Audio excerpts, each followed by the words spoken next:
Hello students.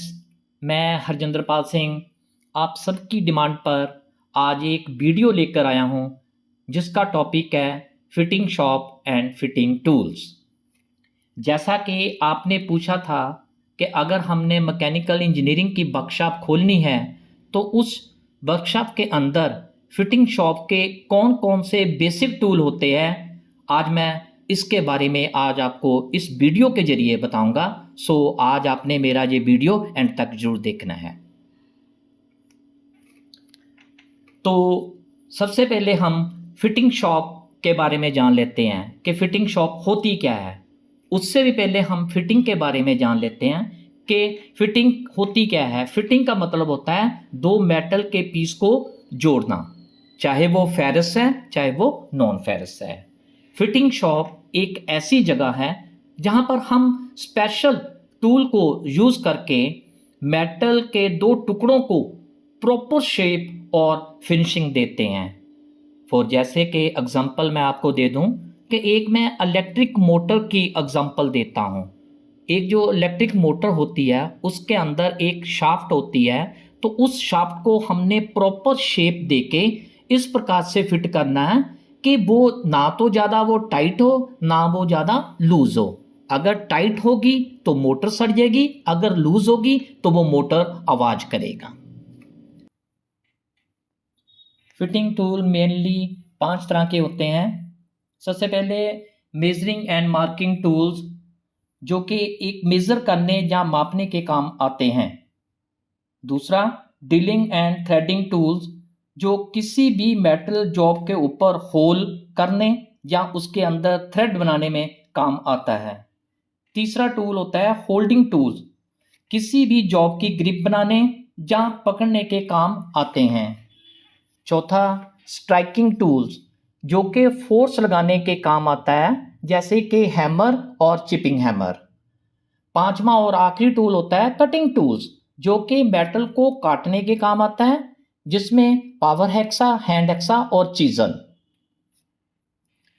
आज हम इस वीडियो में मेजरिंग एंड मार्किंग टूल के बारे में डिस्कस करेंगे। तो सबसे पहले हम स्टील रूल के बारे में बताते हैं। ये जो स्टील रूल है इसको मेजरिंग स्केल भी कहते हैं, और ये जो मेजरिंग स्केल होता है ये स्प्रिंग स्टील की पत्ती का बना होता है। ये जो स्केल होता है किसी भी पीस की लेंथ नापने और स्ट्रेट लाइन लगाने के काम आता है। ये जो नीचे स्केल के नीचे वो इंच शो करता है और ऊपर सेंटीमीटर शो करता है। प्लस ये जो स्टील रूल है इसके 1 इंच के अंदर 8 सूत्र होते हैं और एक सूत्र 3 mm के बराबर होता है। प्लस इस 12 इंच के अंदर 3 डेसीमीटर होते हैं, यानी कि 10 सेंटीमीटर का 1 डेसीमीटर होता है, 20 का 2 डेसीमीटर होता है और 30 का 3 डेसीमीटर होता है। प्लस इसके 12 इंच के अंदर 300 mm अप्रोक्सीमेटली होते हैं। इसके बाद आता है ट्राई स्क्वायर। ये जो ट्राई स्क्वायर है किसी भी मेटल पीस का 90 डिग्री का एंगल चेक करने और उस शीट के ऊपर या फ्लैट के ऊपर जब हमने राइट एंगल लाइन लगानी होती है तो इसका प्रयोग किया जाता है। इसके 2 पार्ट होते हैं, एक होता है स्टॉक और एक होता है ब्लेड। तो ये जो मैं आपको शो कर रहा हूं ये ब्लेड होता है जो कि स्प्रिंग स्टील की पत्ती का बना होता है और ये लंबाई में होता है। और ये जो स्टॉक होता है ये 3 प्रकार के मेटल का बना होता है, कास्ट आयरन, एल्युमिनियम और ब्रास का। ये जो नीचे मैं आपको दिखा रहा हूं ये 90 डिग्री का एंगल चेक करने के लिए हमने जॉब को जहां रखना होता है ताकि वो चेक कर सकें कि जॉब हमारी 90 डिग्री हो गई है या नहीं हो गई। इसके बाद आता है कैलिपर। ये जो कैलिपर है ये इंटरनल और एक्सटर्नल डायामीटर या थिकनेस नापने के काम आता है।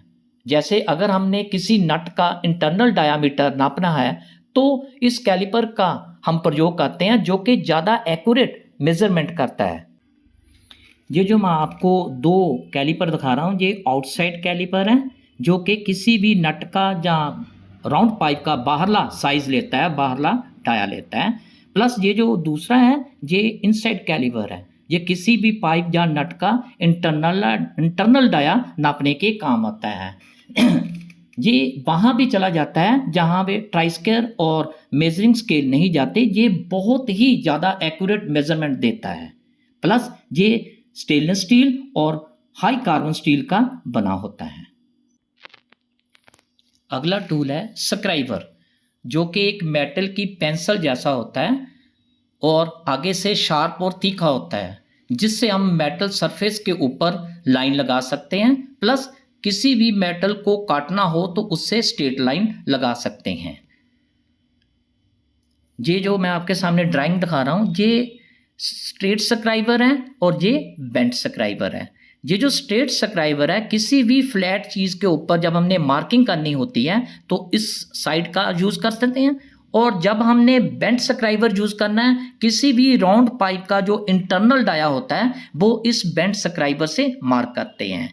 प्लस ये जो है ये नर्लिंग की होती है, ताकि हमने इसको मजबूती से ग्रिपिंग से पकड़ना होता ताकि ये स्लिप ना करे। ये जो स्क्राइबर होते हैं ये कार्बन स्टील और हाई कार्बन स्टील के बने होते हैं। और आगे जो टूल है उसका नाम है सेंटर पंच, जो कि एक ऐसा टूल है जिससे हमने किसी भी मेटल के ऊपर हमने जब होल करना होता है या ड्रिल करना होता है तो सबसे पहले हमने सेंटर पंच और हैमर की मदद से वहाँ पे मेटल पे हल्का सा एक होल या डेंट लगाना होता है, जिससे ये सिद्ध होता है कि हमारा जो ड्रिल है इस होल के अंदर ही रहे, बाहर स्लिप ना करे। ये जो मैं आपको सेंटर पंच दिखा रहा हूँ ये 3 प्रकार के होते हैं। तो सबसे पहले इसको बोलते हैं सेंटर पंच। प्लस इसका जो एंगल होता है वो 90 डिग्री एंगल होता है। और दूसरा जो मैं आपको दिखा रहा हूँ ये डॉट पंच है और इसका जो एंगल होता है 60 डिग्री होता है। और तीसरा जो मैं आपको दिखा रहा हूँ ये प्रिक पंच होता है जिसका एंगल 30 डिग्री होता है।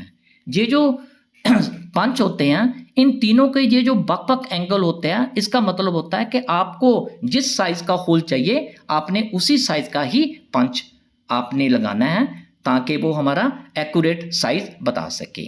प्लस ये जो पंच होते हैं ये कार्बन स्टील और हाई कार्बन स्टील के बने होते हैं। तो आज हम इस वीडियो को यहीं ख़त्म करते हैं। बाकी के टूल हम आगे आने वाली वीडियो में डिस्कस करेंगे। Thank you very much. Please like, share and subscribe.